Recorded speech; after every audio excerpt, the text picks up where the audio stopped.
In this video, I'm going to teach you how to install Zotero. Zotero is a personal research assistant that helps you organize your references. So the first thing you're going to do is go to zotero.org. You can see it up here. And then click on download. Because it knows that I have a Mac, it automatically comes up with Zotero for Mac.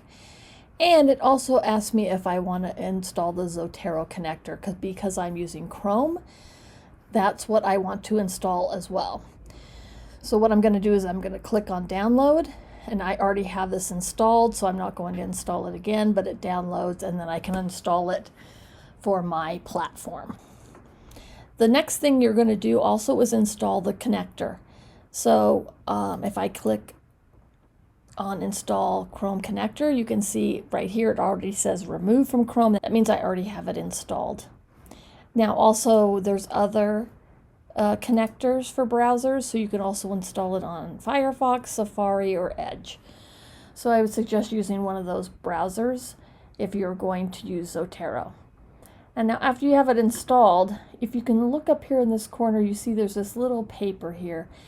And if I hover over that, it says save to Zotero. So after you get that installed, come back and watch the next video.